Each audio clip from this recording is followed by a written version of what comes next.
মুহূৰ্তত মই যিটো অংশত উপস্থিত আছো এই অংশত অতি এটা বিপদ সংকুল হৈ আছে কাৰণ মোৰ পৰা অকণমান আগত চাওক এই যিখন উৰণ সেতু আমি যদি জালুকবাৰীৰ পৰা খানাপাৰা দিশেৰে আহো তেনেহ'লে গড়চুকৰ এই যিখন উৰণ সেতু এই উৰণ সেতুখনৰ এই অংশটোলৈ মন কৰক বাহন আহিলে ভালদৰে ধৰিব পাৰি যে এই অংশটো কি ধৰণে যেটো ইয়াৰ মূল লেয়াৰ আছিল লেয়াৰতকৈ কিমান তললৈ এই অংশটো বহি গৈছে এই দৃশ্যটোৱে অনুমান কৰে আৰু উৰণ সেতুৰ তলত এই অংশটোত বহি যোৱা অংশটোৰ ইমানত পানী জমা হৈছে আৰু এই যেটো অংশ বাকি গোটেই উৰণ সেতুখনৰ যেটো লেভেল থাকিব লাগে তাতকৈ যথেষ্টখিনি তললৈ নামি গৈছে এই অংশছোৱা এই অংশটো আৰু এইটো হৈছে জালুকবাৰীৰ পৰা খানাপাৰালৈ যোৱা এই যেটো ট্ৰেক এই ট্ৰেকটোৰ এই অংশখিনি বহি গৈছে আৰু যাৰ ফলত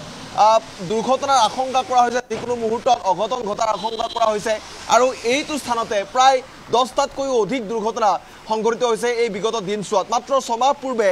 এই 6 মাহো হোৱা নাই মাত্ৰ কেইমাহমান পূৰ্বে এই উৰণ সেতুখন উদ্বোধন কৰা হৈছিল আৰু মুকলি কৰি দিয়া হৈছিল যাত্ৰীৰ কাৰণে কিন্তু তাৰ পিছতে 6 মাহ নহতেই আজি উৰণ সেতুখনৰ এই অৱস্থা হৈছে আৰু এই ধৰণে এই গোটেই ৰাষ্ট্ৰীয় ঘাইপথটোত প্ৰায় বহুকেইখন উৰণ সেতু নিৰ্মাণ কৰা হৈছে আৰু তাৰ ভিতৰত এই প্ৰথমটো খবৰ যে গড়চুকত এই ধৰণে এতিয়া এটা অংশ তললৈ বহি গৈছে কেৱল এই অংশটোৱে নহয় মই আৰু দেখুৱাম যে এইসমূহ উৰণ সেতুৰ কাষত থকা এই যিসমূহ ডিভাইডাৰ এই যিসমূহ দেৱাল আছে এই দেৱালত বিভিন্ন অংশত ফাট মেলিছে এইসমূহ বিভিন্ন অংশত ফাট মেলিছে আৰু ফাট মেলাৰ কাৰণে এতিয়া এই অংশখিনিও যিকোনো মুহূৰ্তত খহি পৰাৰ কিন্তু আশংকা আছে বা ইয়াৰ আগজাননী এই দৃশ্যটো দেখিলে ইয়াত অনুমান কৰিব পাৰি আৰু এই যিটো অংশ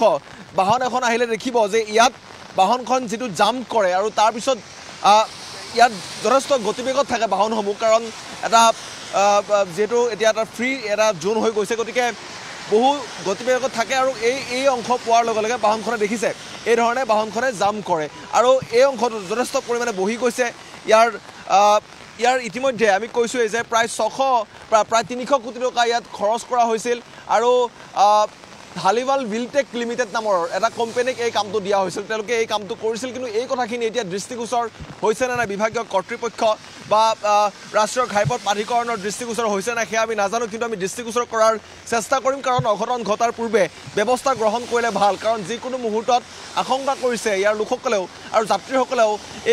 এই দিশটো তেওঁলোকে মন কৰিছে যে এইখিনি পইণ্ট পোৱাৰ লগে লগে গাড়ীখনে এটা জাম্প কৰে আৰু তাৰ পিছতে দেখিবলৈ পোৱা গৈছে যে এটা অংশ সম্পূৰ্ণৰূপে অকণমান বহি গৈছে আৰু এই বিষয়টোৰ ওপৰত বিভাগে কিন্তু গুৰুত্ব দি এতিয়াই কাম কৰাৰ প্ৰয়োজন আছে নহ'লে যিকোনো মুহূৰ্তত হয়তো গড়চুকৰ এই উৰণ সেতুখনত অঘটন ঘটিব পাৰে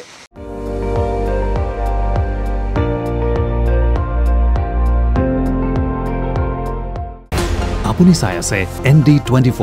সৰ্বশ্ৰেষ্ঠ নহয় সৰ্বোত্তমৰ দৌৰ